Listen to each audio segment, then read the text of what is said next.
Bismillahirrahmanirrahim.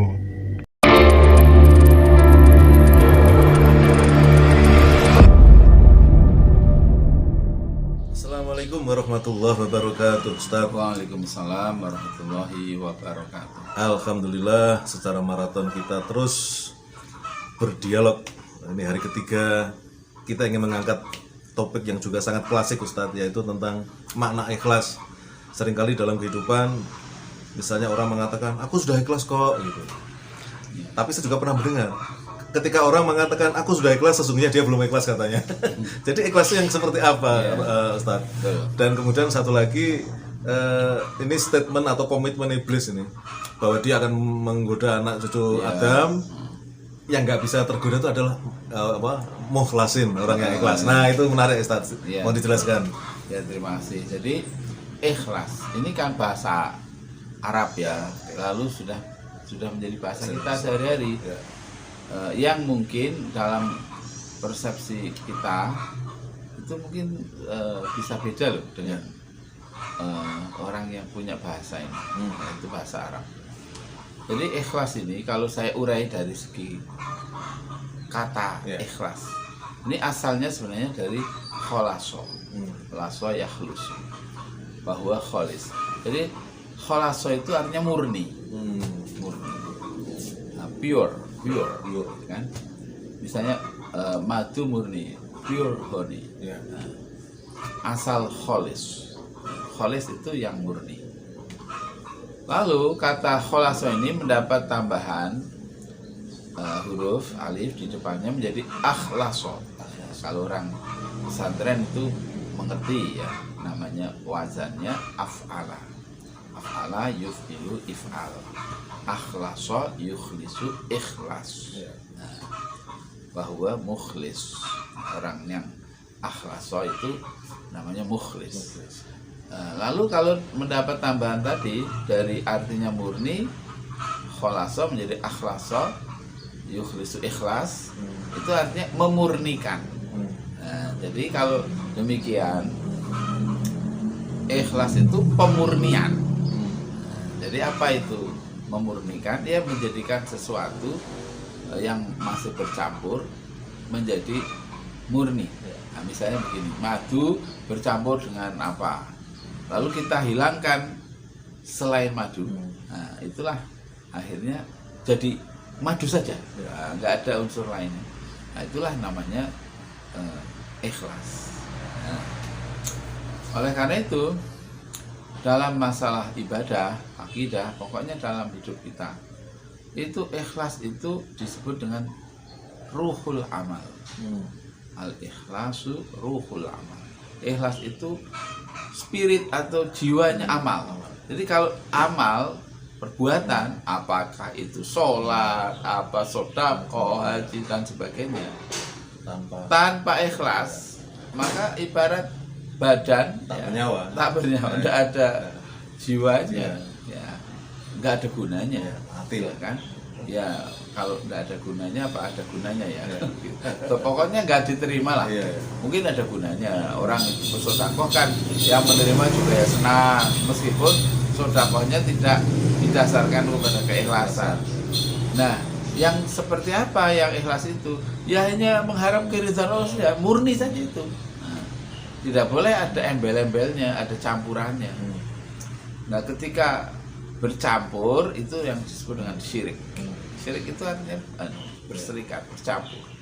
Nah, jadi Allah berfirman, wa ma umiru, dan tidaklah mereka diperintahkan illa liya'budullah, kecuali untuk menyembah Allah mukhlisina, karena ini jamak, jadi mukhlisina ini dalam keadaan dia memurnikan, dia ikhlas. Mukhlisina lahuddin, dia memurnikan kepada Allah agamanya itu. Apa yang dia lakukan itu murni untuk Allah. Lahu itu maksudnya ya lillahi ta'ala. Contohnya ada dahulu ya penjelasan mengenai orang yang berjihad itu, berperang. Jihad dalam arti perang. Ada orang yang berperang itu untuk menunjukkan syajaahnya, keberaniannya, atau kemampuan bertempurnya. Ada juga orang yang berperang untuk kehormatan dirinya atau untuk membela katakanlah korpsnya dan sebagainya. Tapi ada orang yang berperang untuk menegakkan agama Allah, meninggikan kalimatullah.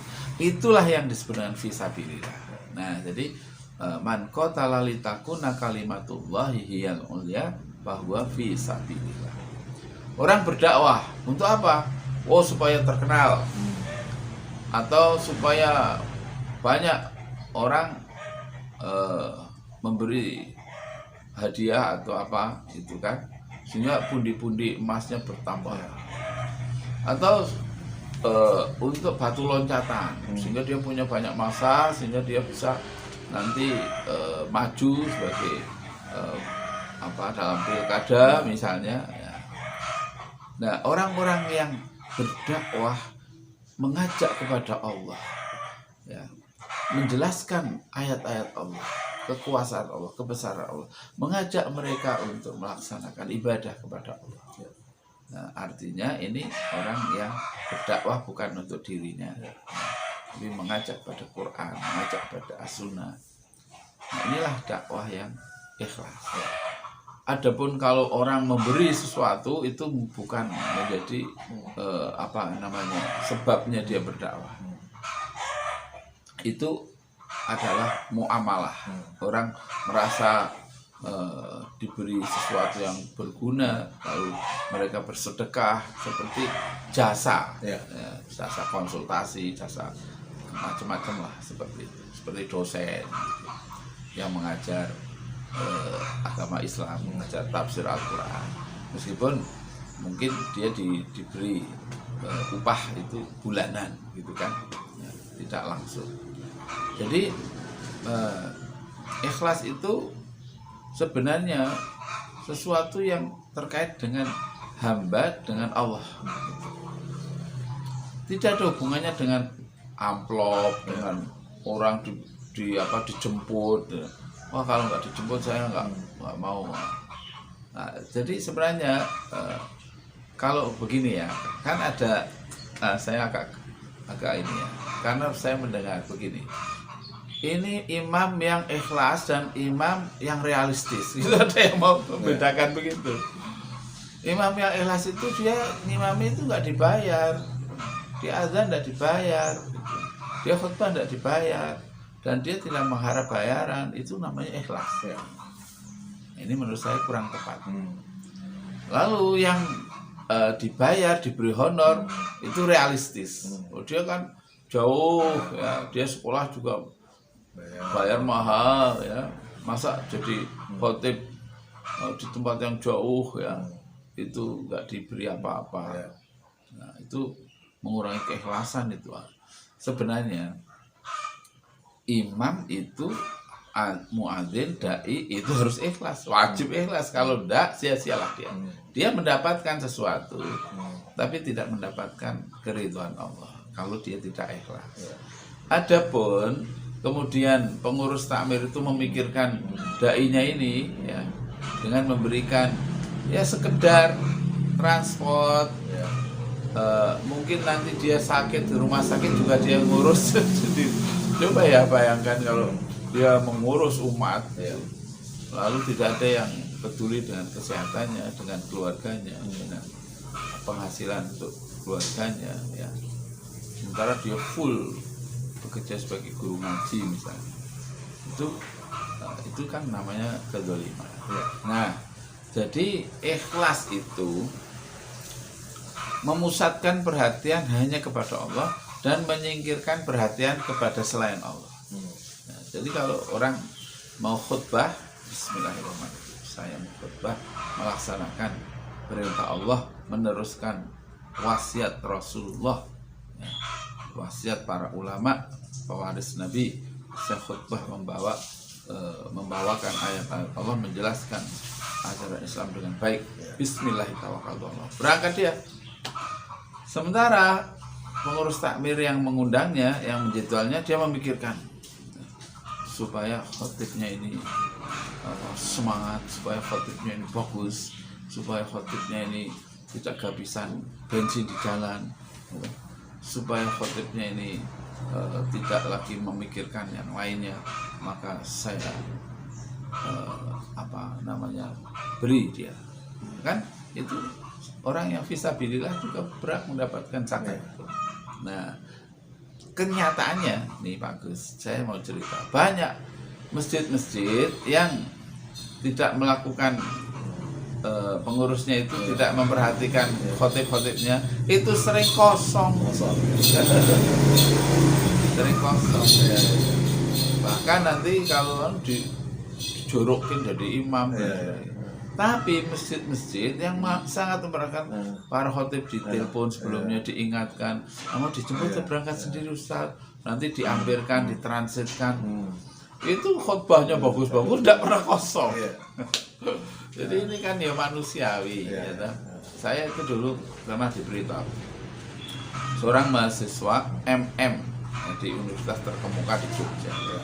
Dia mengatakan tahun 90-an itu bahwa kalau dihitung uang, dia itu sekali masuk kuliah itu dia membayar puluhan ribu, berapa ratus ribu.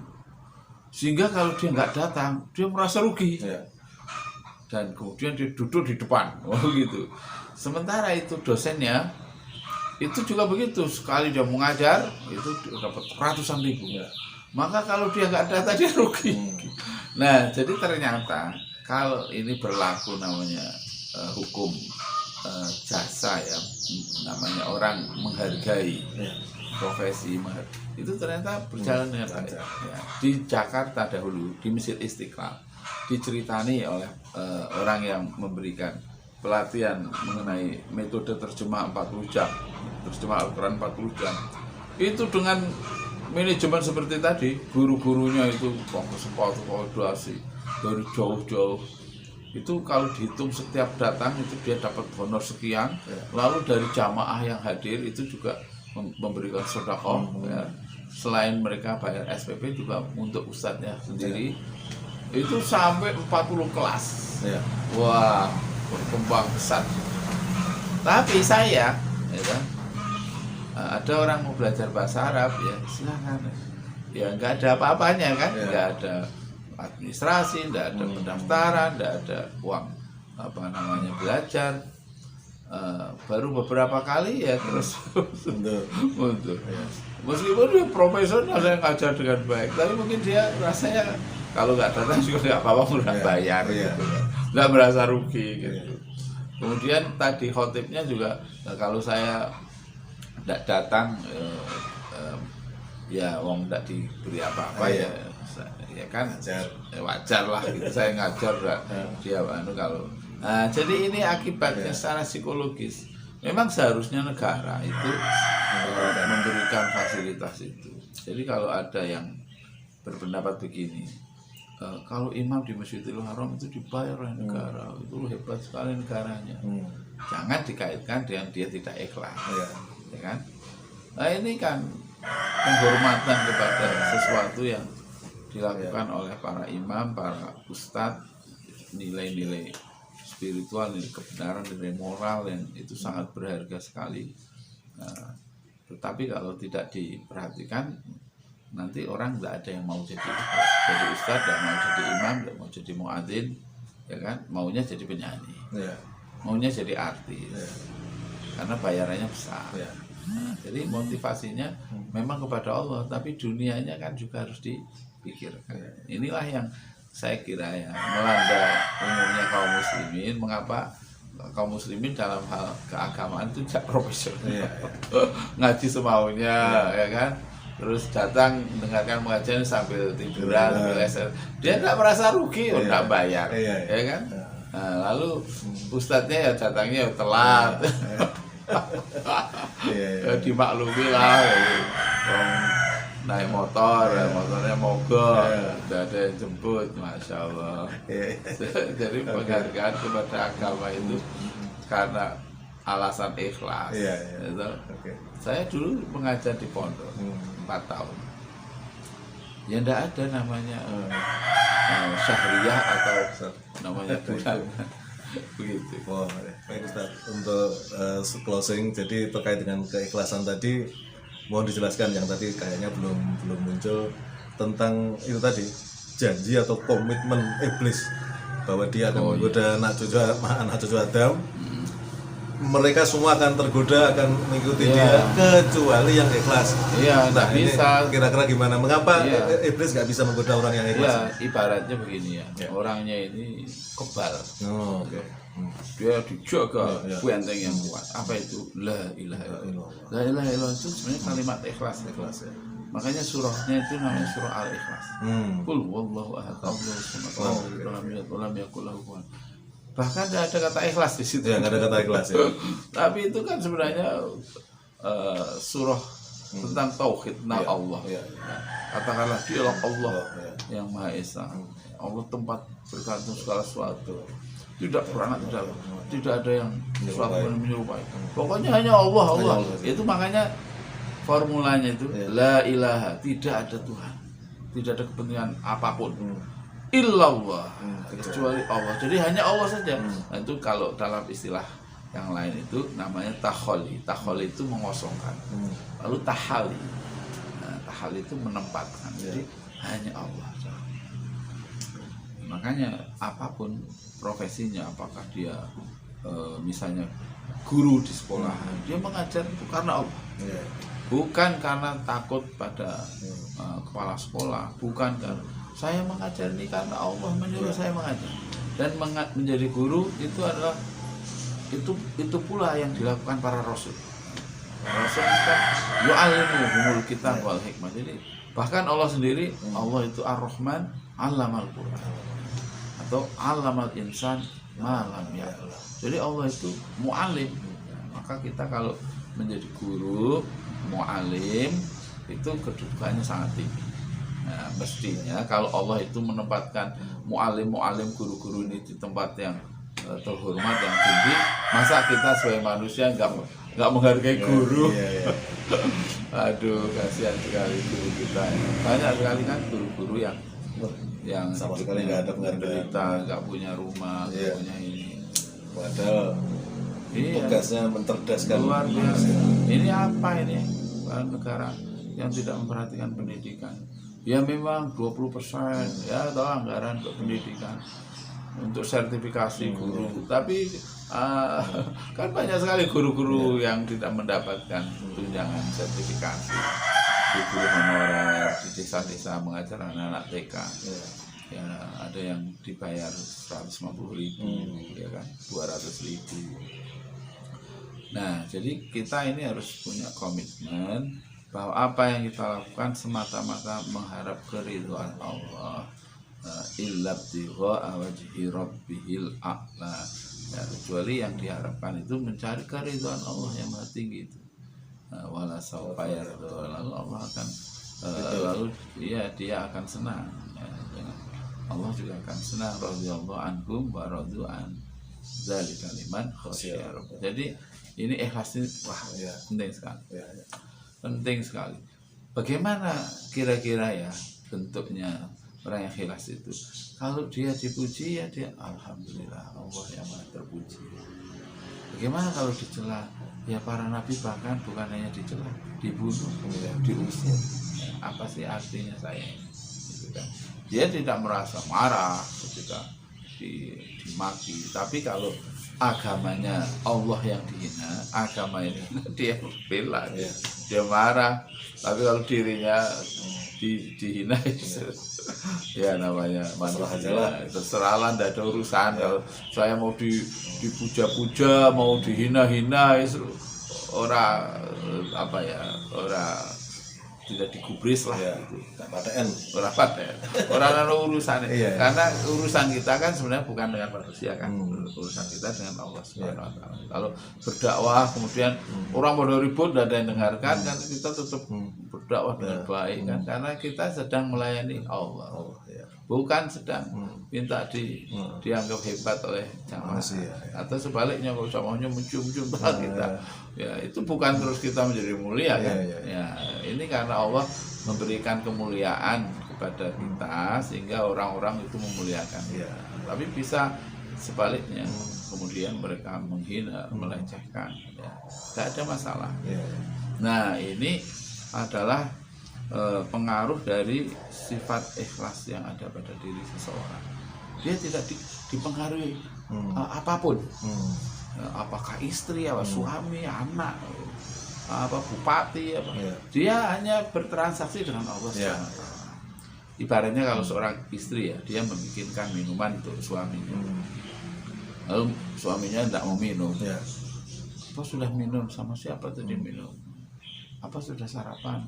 Sarapan di mana? Nah ini kan berarti istri ini masih terpengaruh dengan suami. Apa kalau suaminya makan dengan lahap, senang. Kalau suaminya nggak makan, nggak senang, ya kan? Lalu curiga, tanya-tanya. Kalau istri yang ikhlas, saya melayani suami saya ini karena Allah.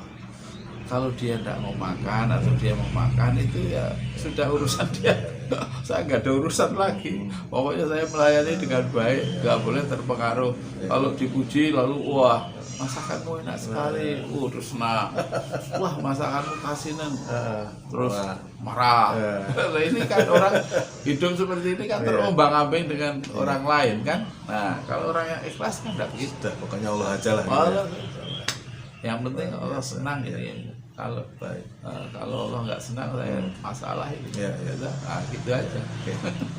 Baik Ustadz, luar biasa ini masalah keikhlasan ini sesuatu yang klasik, tapi memang paling penting dalam kehidupan kita ya. Karena ridho Allah juga karena bagaimana kita full ikhlas hanya untuk Allah. Terima kasih. Assalamualaikum warahmatullahi wabarakatuh. Waalaikumsalam warahmatullahi wabarakatuh.